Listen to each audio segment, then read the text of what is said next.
Madam Clerk, you may call the case. State of Wisconsin versus Antonio Bratcher, case number 19 CF 3114. Appearances, please. Good afternoon. Jennifer Tate appears for the state of Wisconsin. Mr. Antonio Bratcher in person with Nathan Opland-Dobbs. Good afternoon. Good afternoon, everyone. This is Judge Watts, Branch 15, Milwaukee County Circuit Court presiding. These proceedings are being done in person and being live broadcast on the Daycast channel. So we do have access by the Zoom program. I'm sorry? Thank you. Everyone appears in person in the courtroom. State compliance with victim notification law? Yes. State, is there a request for restitution? There is, Judge. A request for restitution was filed by the state. The Crime Victims Compensation Fund is requesting $5,000 for funeral expenses in the case. That is the only request that I have. Defense regarding the request for restitution?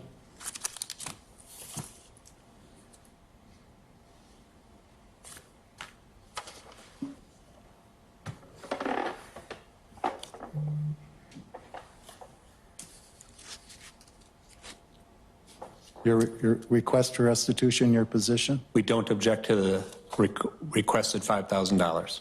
So, Mr. Bratcher, I've been told that you're aware of this payout by the Crime Victim Compensation Fund of $5,000 to the victims. Do you agree to pay that amount as restitution? I do.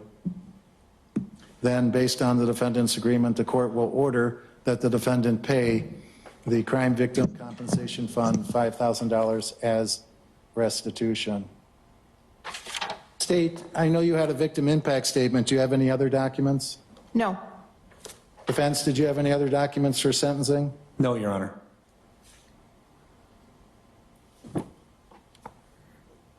State, did you have any individuals who wish to address the court? No, Your Honor. Arnitha Miller, the mother of the homicide victim in this case, is in the courtroom. She has a victim impact statement that she has asked me to read for her. All right. And defense, did you have anyone who wished to address the court? No. Thank you. Then, State, you may proceed. Thank you, Judge. Your Honor, I'll start with Ms. Miller's victim impact statement that she asked me to read for her.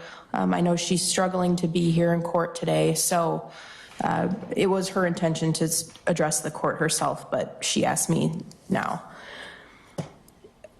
I don't know who or what raised you, but I'm sorry it wasn't with love. My daughter would have been 6 years old this July. You took that from me. You took that from us. Brooklyn's siblings still ask for her. They still think she's at the doctor, so when they see their doctor, they ask for her.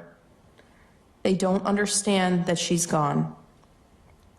Brooklyn's sister is depressed because the other kids at school talk about their sister, but she doesn't have a sister to talk about.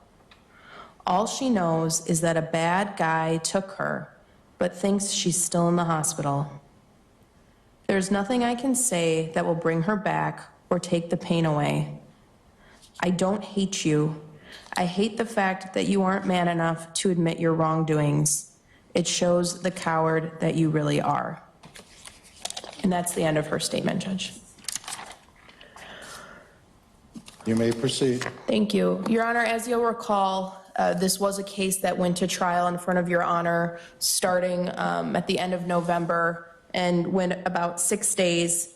There was a lot of evidence put on by the state, a lot of testimony that I will highlight for the court.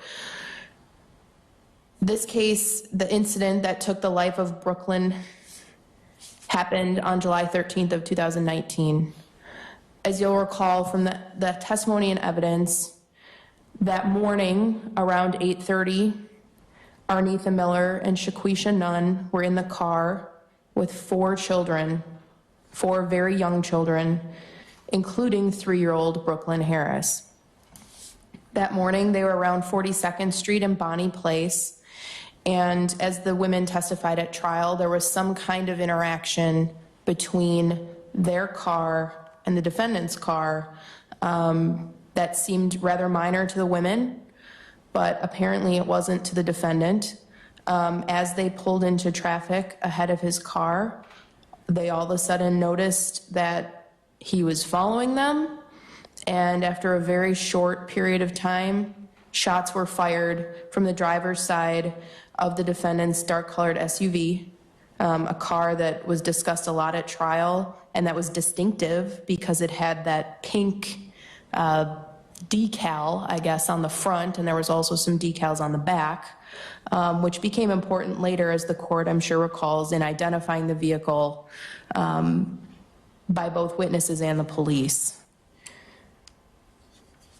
I think Shaquisha Nunn, during her testimony, really colored for everyone in the courtroom what that experience was like. You could see how emotional she was recalling these incidents, and just the pure panic and terror that these women and these children were experiencing on that day.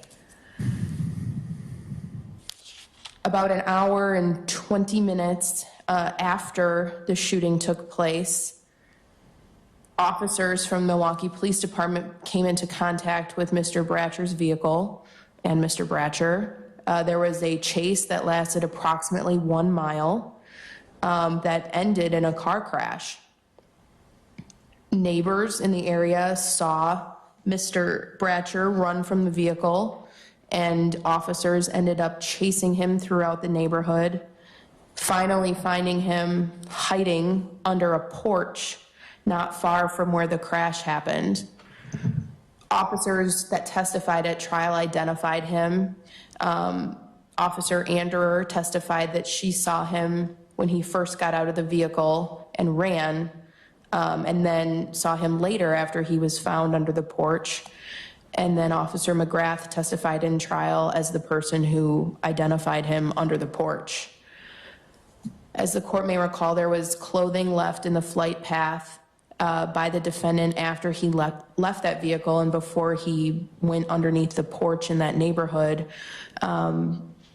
And that clothing was identified back to him as there was DNA on it found by the crime lab. The vehicle that Mr. Bratcher was driving was searched by police. There was a firearm located in that vehicle, and the casings that were found on scene from the shooting were shot from the same firearm that was found in that vehicle. That is what the crime lab expert testified to at trial. We know from ring video that the defendant left in the vehicle that morning around 7:30. We could even see on the ring video that there was a firearm in his pants, and there was also a jail call where the defendant talked about having a firearm on him that morning. We also saw in that ring video a hat that was found in the back of the vehicle after the crash, as well as a shirt that was consistent with what he was wearing that day. Obviously, Your Honor, the jury convicted Mr. Bratcher on every count in this case. They believed the testimony of the witnesses and found that the state had proven their case. I think the thing about this case, Your Honor, that's so hard to understand is this just seemed like a regular day to these women. This wasn't a situation where these women were part of a drug deal. They didn't engage with Mr. Bratcher in any way. They didn't know Mr. Bratcher. There just seems to be absolutely no explanation for this behavior.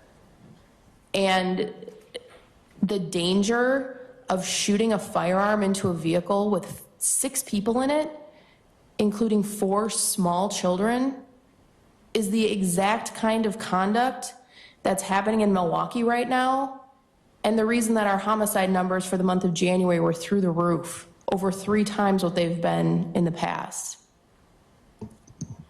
And Mr. Bratcher is not a young man. He was 39 years old at the time of this offense, which relative to the population is still a young man, but relative to the types of individuals that we see committing these crimes, I think he's well past the age of knowing better. He's well past the age of someone who should be acting this recklessly and putting the lives of our community in danger.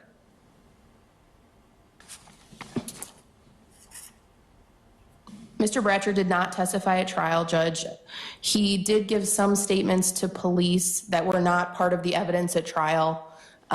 He never gave any admissions to the shooting. He did say that he was driving the car that morning. He said that he was driving some friends around or something of that nature. And I believe he did talk about being in the car during the fleeing. So there was some admission to the fleeing behavior, but to my recollection, there was no admission regarding any of the shooting. There was additional evidence that the state had hoped to put on at trial, but witnesses were just not able to be found. Mercedes Ferguson, Mercedes is Mercedes, Ferguson, Ferguson, was an individual who did identify Mr. Bratcher in a lineup. She was a neighbor who saw him after the fleeing incident and then saw him crash the vehicle and get out, and she did affirmatively identify him in a lineup. The other witness who I think was sort of obviously missing from the trial was Kaylee Jo Turnbull. Kaylee is Kayle, Joe, J-O, Turnbill, Turnbill. She was dating Mr. Bratcher at the time of this offense, and it was actually her vehicle that was involved in this incident. It was her SUV with the decals and the writing on it. And I think one of the things that she definitely would have helped establish at trial is that he would have been the only person driving that car. She was also the person who turned the Ring video over to police and identified him in the video. As far as our criminal history, Your Honor, obviously one of the convictions was possession of firearm by a felon, and I believe Mr. Bratcher did stipulate to his felony conviction at trial. That conviction is 1998 CF 5375, and that was for 4 counts of armed robbery party to a crime. So on counts 1 and 2 of that case, Mr. Bratcher was sentenced to 8 years of prison, and those were concurrent to each other. And then on counts 3 and 4, he was sentenced to 10 years prison imposed and stayed, and then 15 years of probation. The procedural history on that is a little hard for me to follow, but essentially he was revoked, from what I can tell, off of that probation. And that, I think, is sort of confirmed by Ms. Turnbill, who again didn't testify at trial, but she did tell police that she actually met Mr. Bratcher on a prison work release program in December of 2017. So at least well into 2017, Mr. Bratcher was still under a level of supervision for that 1998 offense. She told police that he was released from something in February of 2018. And again, I apologize to the court because the procedural history is a little murky to me, but what I glean from all of that is that Mr. Bratcher did not do well on his supervision in that 1998 case for the armed robbery counts. I'm also aware of a 2008 misdemeanor conviction, 08 CM 3197 for battery. Mr. Bratcher received 4 months in the House of Corrections on that offense.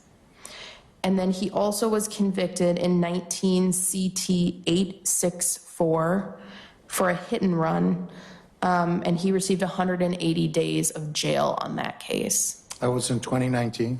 Yes, sir. And how many days in jail? 180. Thank you.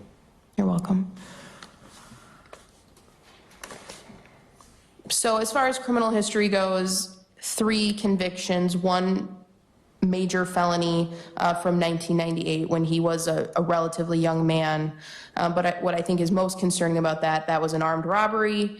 And we again see him now in 2019 in July when this offense takes place with a firearm, obviously engaging in incredibly dangerous behavior on that day. Your Honor, I believe Mr. Bratcher's exposure on this case is well over 100 years. He was, as I said before, convicted of 8 different felony counts. I don't know that I can give the court a number that would ever satisfy the victim's loss. And I'm sure the court in this courtroom can appreciate that because a 3-year-old girl is never coming back. And you can hear from the statement of Ms. Miller how that family still continues to struggle. And those siblings of Brooklyn still don't even really understand what happened. I'm asking that the court consider a sentence between 30 and 35 years of initial confinement. Given the violence of this case, I think that's the minimum necessary to meet the goals of sentencing, which in the state's mind, the 2 main goals would be deterrence, both on an individual level for Mr. Bratcher and deterrence to others in the community, but also punishment. Because I think in this case, for a 39-year-old man to commit this type of offense for frankly just no apparent reason, and to take the life of an innocent 3-year-old child, I think 30 to 35 years of initial confinement is the absolute minimum necessary to meet the goals of sentencing. So that's what I'm asking the court to consider today. And I have nothing further.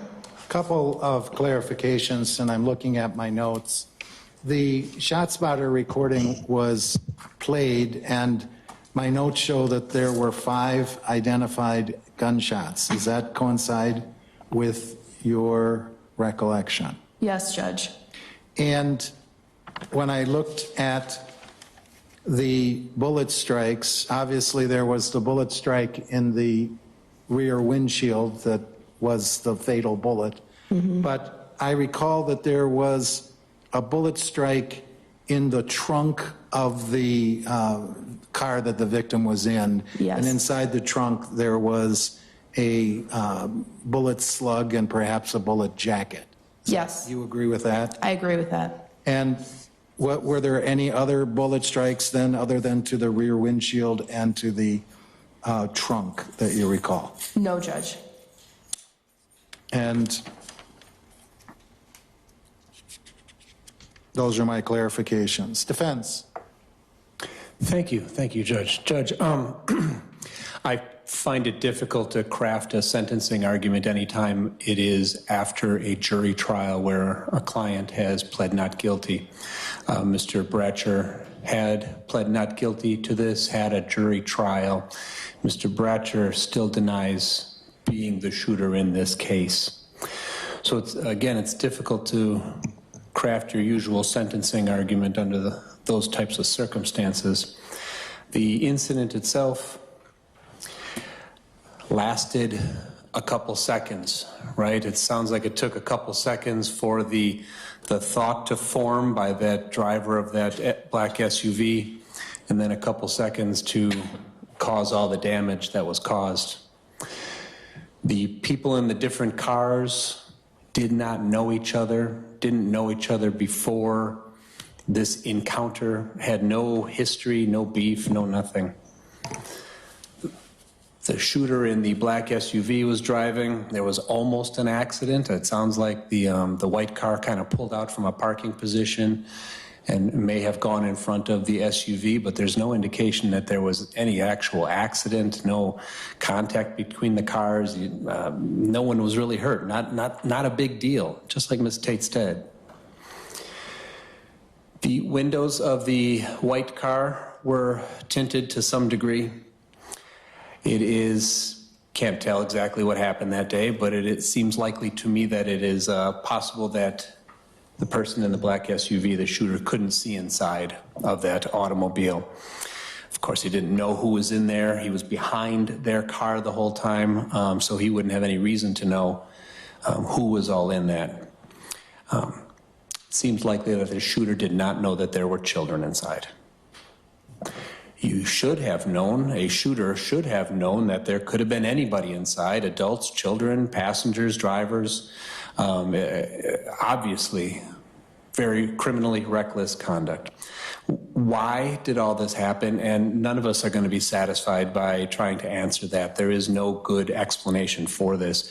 It seems to do with road rage, that phrase, that someone got upset and that someone lashed out with a handgun, trying to scare the people in front of him that he felt cut them off, to terrify them, to punish them, whatever, to show them how wrong they were for having pulled out in front of him, I guess.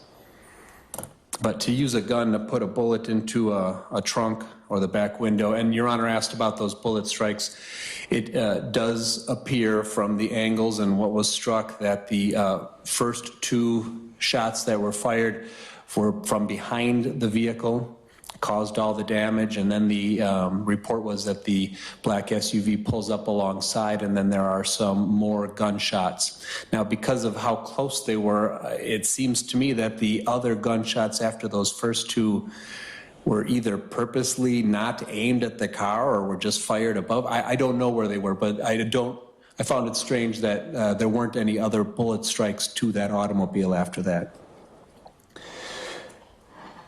So far outside the bounds of acceptable behavior, so far outside a reasonable reaction to any kind of car interaction like this. Then the car drives off, the black SUV drives off, probably not aware of what he did, not aware that he had killed anybody, and not necessarily aware that he had killed a child. The vehicle crashed. The vehicle was totaled Kaylee Turnbull's car. He hurt himself in that accident when that car crashed, flipped over on its side. He went to the hospital before he was transported back to jail. And he told police that he learned that he was being accused of shooting a child on his way to the hospital. The shooter that killed Brooklyn Harris destroyed lives. They destroyed Brooklyn Harris's life, of course, most obviously, but also of those around her. Her mother, Ms. Nunn, the other children that were in the back seat right next to Brooklyn Harris. You know, every neighbor that was down the road that heard Ms. Miller saying, you know, my baby's been shot, has had their life affected by that trauma. The ripple effects of all this affects Mr. Bratcher's family and life. He had a long relationship with Kaylee Turnbull. It was a good, healthy relationship. She didn't deserve what happened. She didn't deserve to have her car used in this manner, to have herself involved in this matter at all. Mr. Bratcher has a mother. Mr. Bratcher has siblings. I don't believe anybody is here today on behalf of Mr. Bratcher. I don't want to put words in the mouths of his family. I don't know what they're feeling. I don't know what they're going through. I would speculate that they are disappointed, that they are embarrassed about this entire situation. The shame of all of this is going to be a heavy burden that Antonio Bratcher will live with for the rest of his life. Mr. Bratcher was raised in Milwaukee, mostly by his mother, mostly by a single mother. She worked here in town for many years at the KOSS, K-O-S-S, headphones business in town. Antonio is the oldest of 3 siblings. He grew up part of his youth in the Hillside neighborhood. He had been diagnosed as a child with ADHD, some depression. My understanding is that he got Social Security as a child, paid out to his mother for those disabilities. There was a time in his early adolescence that Mr. Bratcher said that his father came back into the picture for a short time. The father had been in and out of Antonio's life, but when he came back this time, there was many instances of him beating Antonio, broke his nose at one point. Antonio ran away from home for a time, started hanging out with uncles and cousins, and was unfortunately, sounds like it was taught in childhood that angry, violent responses can be normal and appropriate. He was raised in later adolescence by an aunt who did the best she could. When he was 19 years old, I think 19 years old was 1998 when he was convicted of armed robberies. I believe 2 counts. He described those to me as restaurants that were robbed. He explained that as that teenage young man, he was led on by an older man who gave him and a compatriot guns, set up this robbery, and got them all caught. And he ended up spending a significant portion of his life in prison. Mr. Bratcher's got a 15-year-old son. Mr. Bratcher has expressed to me on multiple occasions his fear of losing that connection with his son. Mr. Bratcher had worked factory work, Generac, Generac, worked at Walmart. He drove a forklift for some years. He's 42 years old today. Judge, I'm asking you to consider a global sentence for all of these counts of 25 years of initial confinement, followed by 20 years of extended supervision, a global sentence that encompasses all the convictions, 25 of initial confinement and 20 of extended supervision. That will keep Mr. Bratcher in prison until he is old, elderly, late 60s, at an age when, science and recidivism studies show us that a person poses very little threat to recidivate at that age.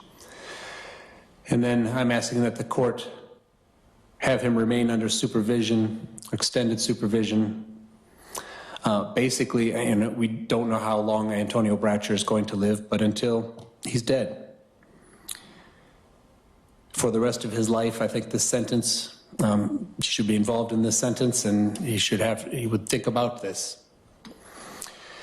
I don't know if Mr. Bratcher wants to address the court, Judge, asking you to consider everything you heard at the trial and everything you heard in these sentencing arguments and pass a reasonable and appropriate sentence. Thank you, Judge. Thank you. Mr. Bratcher, this is your opportunity to talk to the court. Is there anything you wish to tell me before I pronounce sentence?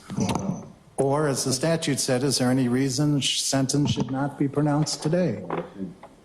No, sir? All right, thank you. So, at sentencing, how does a judge approach a difficult case such as this? The court, first of all, identifies sentencing objectives. These objectives in this case are very straightforward. They are punishment of the defendant, protection of the community, and deterrence of others. To the extent there's rehabilitation, that will be found in the Wisconsin State Prison System. The court must address the 3 primary sentencing factors: gravity of the offense, need to protect the public, and character of the defendant. The gravity of the offense analysis requires the court to look at the facts and circumstances of each count and to determine whether those facts and circumstances are worse than other cases such as this, that would be aggravated, whether they're typical, that would be intermediate, or whether they're less serious, that would be mitigated. So the court will use aggravated, intermediate, or mitigated to discuss how serious the facts and circumstances are in each of these charges. Now, the court will briefly review the potential penalties because this becomes important when the court fashions the sentence. And the defendant was convicted in count 1 of first-degree reckless homicide, use of a dangerous weapon. So he faces potential 60 years in Wisconsin State Prison, broken down into 40 years potential initial confinement and 20 years potential extended supervision. But because it's use of a dangerous weapon, that 40 years is enhanced to 45. So for count 1, he's looking at 45 and 20. For counts 2 through 6, which are the first-degree recklessly endangering safety, use of a dangerous weapon, that starts out as a Class F felony up to 12 years and 6 months in the Wisconsin State Prison, broken down into 2 potential maximums, 7 years and 6 months potential initial confinement and 5 years extended supervision. But the use of a dangerous weapon adds the 5 years to the potential initial confinement.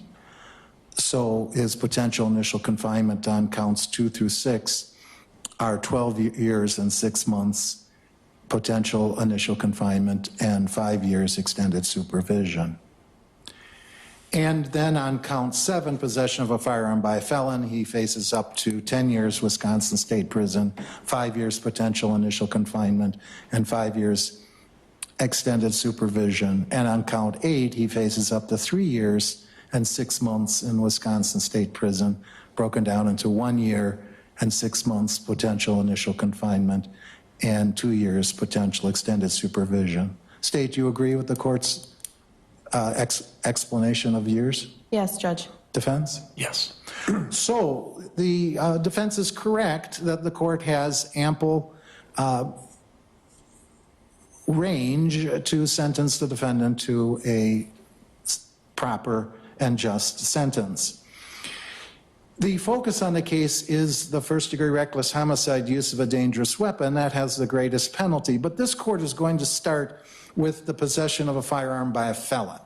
And if you think about the facts and circumstances in this case, when approximately 7:30 in the morning, the defendant leaves the house, according to the Ring video, and the .45 caliber firearm is on his person, he's not only guilty of that offense at that moment and at later moments, of course, but he's already committed the Class G felony in count 7, and the circumstances are outrageous because ultimately that possession of a firearm by a felon, meaning he shouldn't have had a firearm at all, resulted in the death of the 3-year-old child and the recklessly endangering safety of 5 other people.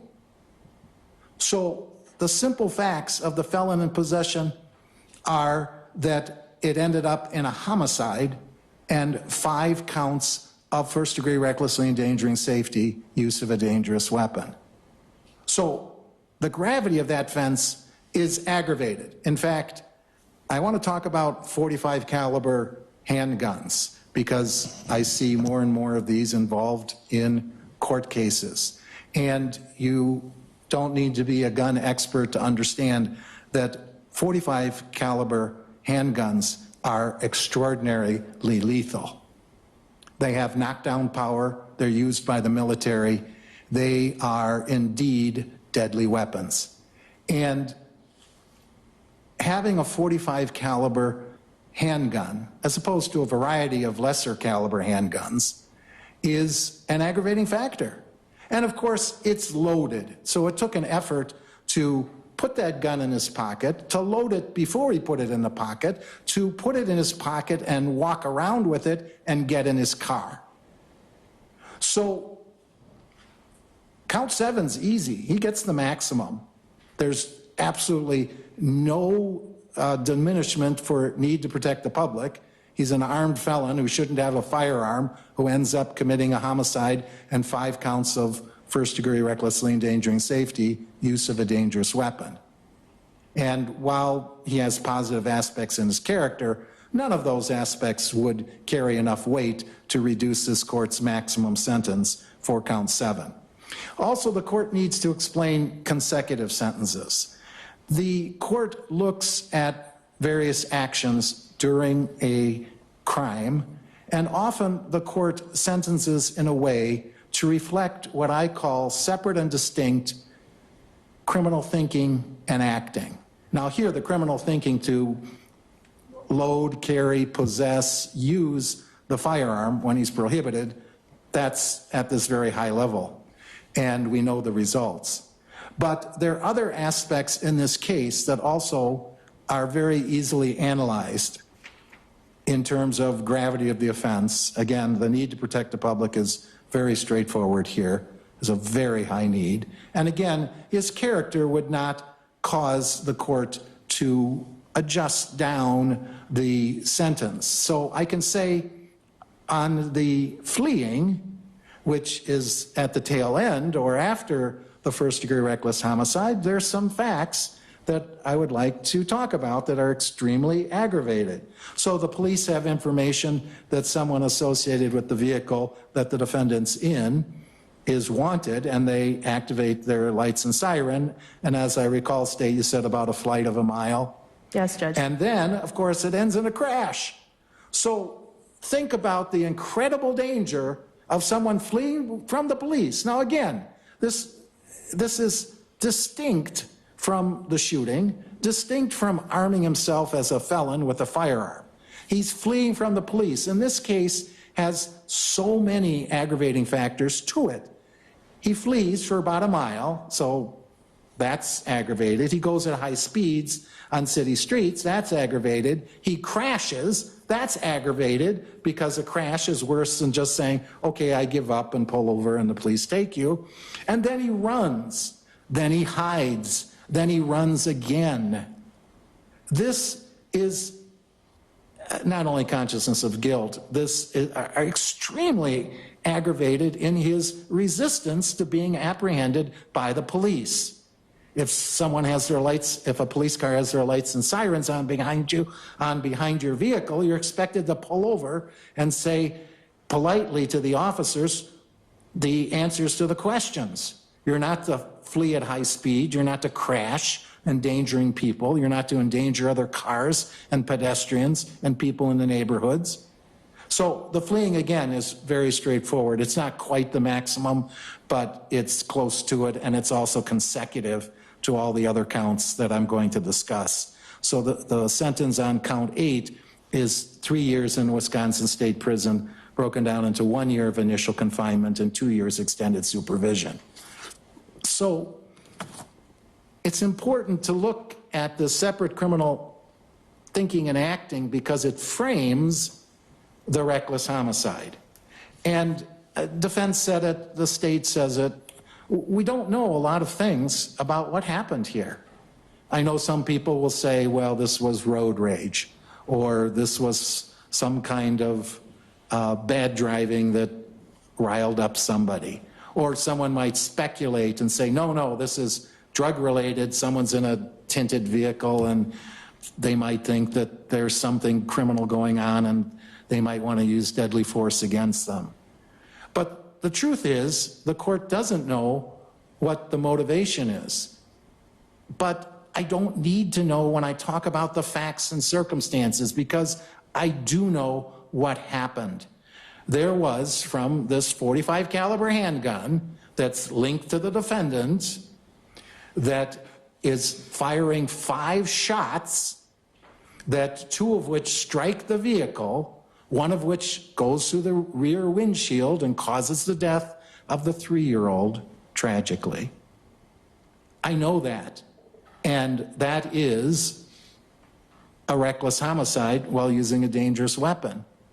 And motivation as to why, in one sense, doesn't cause the court to pause too long. I have to protect the public. We can't have people shooting 5 rounds from a .45 caliber handgun at a vehicle, at anyone in our community, especially when they're a felon who's prohibited from possessing firearms. That's just, again, an outrageous activity. Whether he knew or not there were children doesn't really matter. Whether he knew or not there were more than 1 person in that vehicle really doesn't matter. What matters is that somehow people firing handguns in our community has become far too common. A large number of them are prohibited from possessing firearms and still manage to get firearms and commit crimes. And that is truly tragic. Now, the court always talks about the victim, and tragically, Brooklyn did not survive, and those that heard the trial, I think, were traumatized simply by being present. I know the jury had this look, as it were, when they hear evidence that's traumatic about a death of a 3-year-old, and that's human, I understand. But this idea that the death of a 3-year-old isn't aggravated, a 3-year-old is almost by all accounts a true innocent. I cannot think of another victim who could be defined as more innocent than a 3-year-old. There was no apparent beef with anyone in the vehicle. The bad driving was so insignificant, and there was no impact between the vehicles, so there wasn't an accident. It really defies any kind of explanation of why anyone would escalate this incident to fire 5 shots, 2 of which strike the vehicle. And it's classic reckless behavior.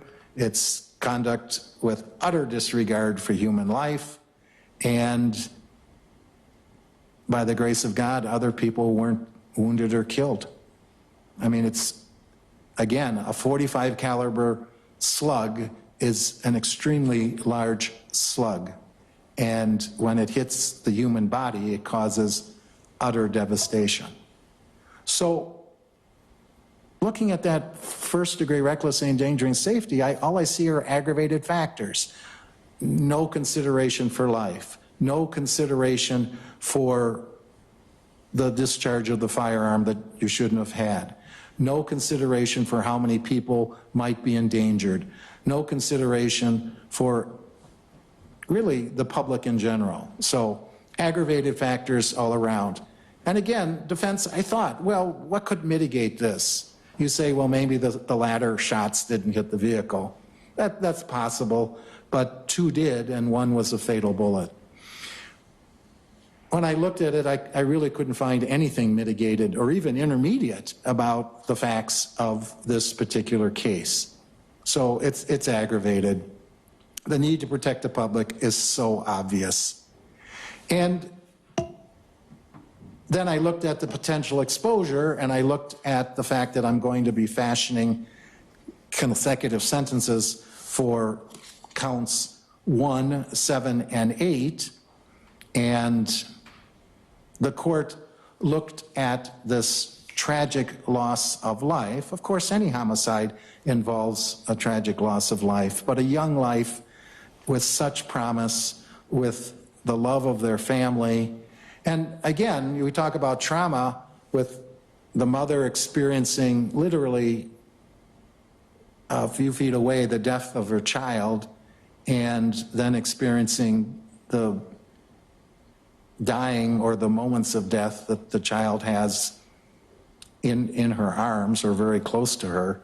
That has got to be one of the greatest horrors that any parent can endure. And yes, it affects their family. Yes, it affects the siblings. But this is unbelievable damage that's done to our community. And this court will fashion a sentence, I think, that will address the violence and address the trauma. So, highly aggravated set of facts for count 1, the first-degree reckless homicide. The court looks at the situation, and I want to talk about the first-degree recklessly endangering safety, use of a dangerous weapon. Those are counts 2 through 6, and they have, again, this larger than usual potential for imprisonment, and they're enhanced with the use of a dangerous weapon. So the court has ample opportunity. Again, for the recklessly endangering safety, there really aren't any mitigating factors I can see. They're all aggravating. And the need to protect the public, again, the 6 people in the vehicle, it's just incredibly sad. So I'm fashioning a sentence for counts 2, 3, 4, 5, and 6, where there will be substantial prison reflecting the need to protect the public, but they're going to be concurrent to each other. So, going back to the defendant's character can include many different aspects and past record of criminal offenses. The defendant is no stranger to violence because in 1998, he was convicted of armed robbery party to a crime, and even defense admits that there are firearms involved, and armed robbery is a very serious offense. He's been either in prison or under supervision for many years, and we haven't seen the correction and the change that the court system wants.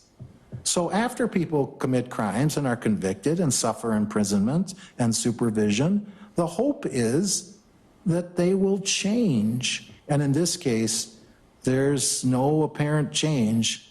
In fact, one could easily argue that this was the worst day for Mr. Bratcher in his life. And one would have thought that that prior experience with the justice system would have guided him, but it did not. Again, I go back to the possession of a firearm by a felon, such an obvious first step in this case. Now, the state cited some other cases. The hit and run, again, is consistent with the flight and the fleeing and the flight from the police and the hidings and more flight. It all fits together, and it shows not good character. I mean, you can't look at the factor and come to a conclusion that he has good character based on his prior record. He has undesirable behavior patterns. Now, it's hard for the court to judge his personality and character because I haven't heard from him much, and the court observed him. He was cooperative during the trial, but that doesn't carry much weight. I've talked at length about the aggravated nature of the facts in this case. The defendant is 100% culpable. He cannot say, it was someone else, it wasn't me. I know that's what he says in his mind, because recognizing the devastation that he did would cause severe harm to his psyche. And I see this often, but he's 100% culpable. The jury found him guilty. There really wasn't a great struggle in the trial. His age, he's older. I think defense said he was 42 today and 39 at the time. He has an adequate education. He has a good employment record. It's hard to judge, though, the remorse, repentance, or cooperativeness. So the question is, what is the need for close rehabilitative control? It's substantial in this case. The court must consider probation. That's easily rejected. Confinement's needed to protect the public from further criminal activity from the defendant. He needs correctional treatment that can most effectively be found in prison. And probation would unduly depreciate the seriousness of these many offenses. So remember, aggravation not only comes within the facts of each case, but each count aggravates the other counts and makes it worse. Time in the House of Correction, again, would depreciate the gravity of the offense. I've already indicated that the character did not carry much weight in the court's sentencing of counts 7 and 8, and I'll give it some weight. But the court, again, relies on its experience as a trial judge in Milwaukee in these kinds of cases. This is a very aggravated circumstance for each of these counts, and I've already noted that the court will run counts 2 through 6 concurrent to each other, but they're consecutive to counts 1, 7, and 8. So, for count 1, the defendant is sentenced to 35 years in the Wisconsin State Prison, broken down into 25 years initial confinement and 10 years extended supervision. This is consecutive to the concurrent counts 2 through 6, consecutive to 7, and consecutive to 8. In the counts 2 through 6, they have the same potential exposure, and again, I've balanced a number of factors in this, but his sentence is for counts 2 through 6, the same structure and the same amount, 10 years in Wisconsin State Prison, broken down into 5 years of initial confinement and 5 years of extended supervision. So I'll take a moment to annotate this record, and then I have more to say.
Thank you. Now,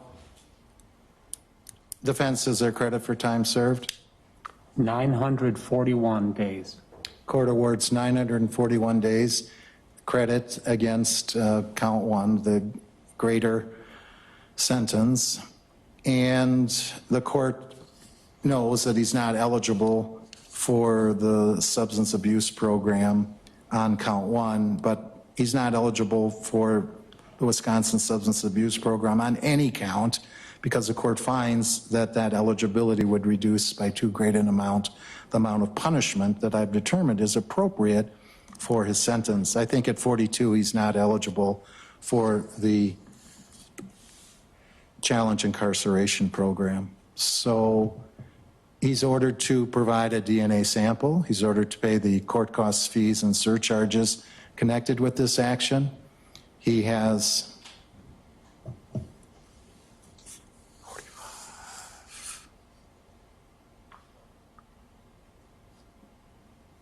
58 years to pay, and failure to pay will result in a civil judgment. The court orders that Department of Corrections may take a percentage deemed reasonable from his prison funds.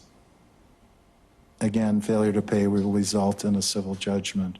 Restitution has been previously ordered. It gets priority over the court costs, so the restitution is to be paid to the Crime Victim Compensation Fund. I'm changing the time frame for that. He has 10 years to pay that, and failure to pay will result in a civil judgment, and restitutions to be paid first.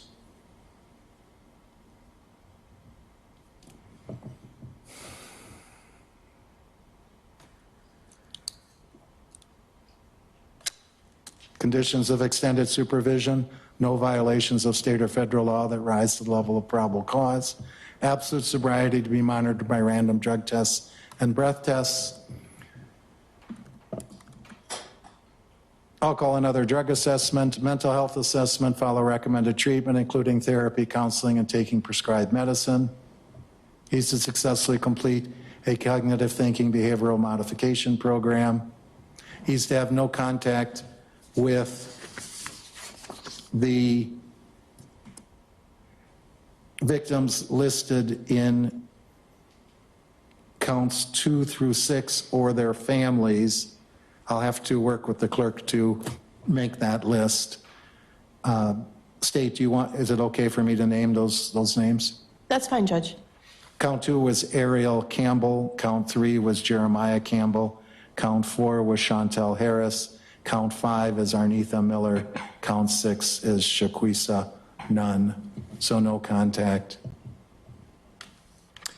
Because you're a convicted felon again today, you may never possess a firearm at any time in the future. If you do so and are convicted, you'll face Class G felony penalties, up to 10 years in prison, $25,000 fine, or both.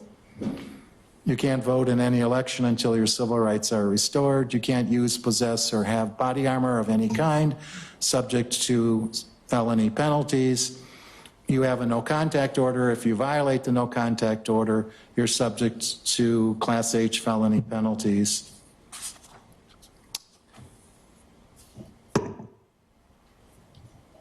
Again, the court has made counts 1, 7, and 8 all consecutive to each other, and the overall concurrency of 2 through 6. So they're consecutive to those others as well.